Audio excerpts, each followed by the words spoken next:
look at her.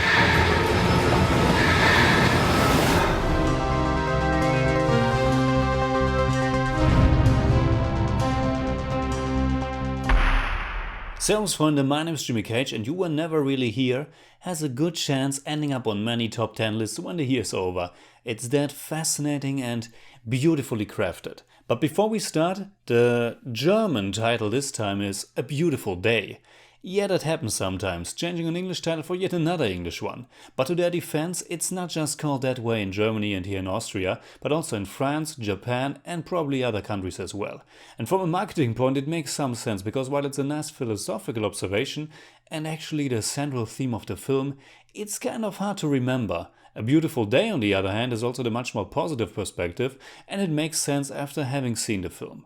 But we will work with the original title, of course. You Were Never Really Here was already shown at last year's Cannes Film Festival, where it won Best Screenplay for Lynne Ramsay and Best Actor for Joaquin Phoenix. It's based on a novel by Jonathan Amis, and Lynne Ramsay, who adapted it for the big screen, also directed the film. It's her fourth movie and the first one that I saw. Some people might know her previous work. We need to talk about Kevin. This one is extremely bleak, but also beautiful in its own unique way. It's a drama/thriller and very straightforward. With only 90 minutes, it's short, but very intense. I've seen many people on IMDb complaining about it and calling it boring, but I thought the pacing was just perfect. What you shouldn't expect is a cool, cathartic, action revenge thriller. This is not John Wick nor Drive. You Were Never Really Here tells the story of a deeply troubled man who gets the job to rescue a little girl. Things don't work out and then they get even worse. It's a brutal and disturbing film, and at its heart there's the character of Joe, Joaquin Phoenix, in one of his most powerful roles. First and foremost, this is a character piece, one of the best I've seen in a long time. Joe is a traumatized veteran, and when I say traumatized, I mean it. From the get-go we experience him as a man on the brink of death. There are several moments when he casually tries to kill himself by pulling a plastic bag over his head, by letting a sharp knife circle around his open mouth. It's only when his old mother calls for him that he postpones his suicidal tendencies to a later time. Filmmaker Ramsay and her star Joaquin Phoenix create a shocking, frightful portrayal of a broken man. There are many little puzzle pieces that the audience can put together, like the many little flashbacks that haunt Joe and which are thrown into the scenes like sharp daggers. They only ever last for a few seconds, probably less than 1 or 2, and they show scenes of war but also moments from Joe's childhood. We can only conjecture what exactly happened to this scarred man. The film was compared to Taxi Driver, and they have put that reference on the poster as well.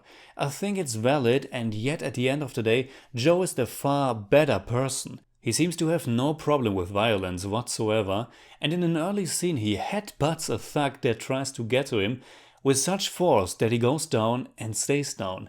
Another time he hits someone straight in the face just because he was kind of a dick to him. But in the course of this story, the rescue of that young girl, it becomes good versus evil. The good is deeply traumatized, but he has a moral compass and can relate to the one he tries to save. That girl becomes his motivation to keep going, and there's a beautiful drowning scene in the movie which conveys that. The cinematography by Tom Townend is astonishing, and combined with the frantic editing, it creates a beautiful yet shattered world, which fits the protagonist perfectly. The score was composed by Radiohead member Jonny Greenwood, who also frequently worked with Paul Thomas Anderson. Once again, he has created something mesmerizing, and while this is the aspect that may remind you of a film like Drive, You Were Never Really Here plays out very differently. It's a character portrait, and while it also works as a pulpy thriller story, and it's very brutal, most of the violence happens in the off or is shown through security cameras, for example. It's still very shocking, but you don't get that action, violence, fantasy, which is not a criticism at all. This is a very different film, and I was extremely thrilled and moved by it. And it also has one of the very best endings in a long time. In German I'd say, You Were Never Really Here ist eine faszinierende, traurige und sehr intensive Charakterstudie. Schockierend und auch verdammt schön. Toll gefilmt, geschnitten, mit einem großartigen Score von Jonny Greenwood und einem fantastischen Joaquin Phoenix. I give You Were Never Really Here 8 out of 10. It's more like 8.4, but I don't do that.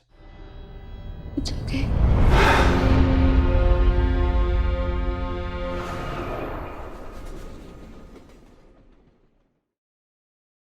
Alright, that's it like always. Comment below and let me know what you think about You Were Never Really Here. And also let me know what is your favorite performance by Joaquin Phoenix.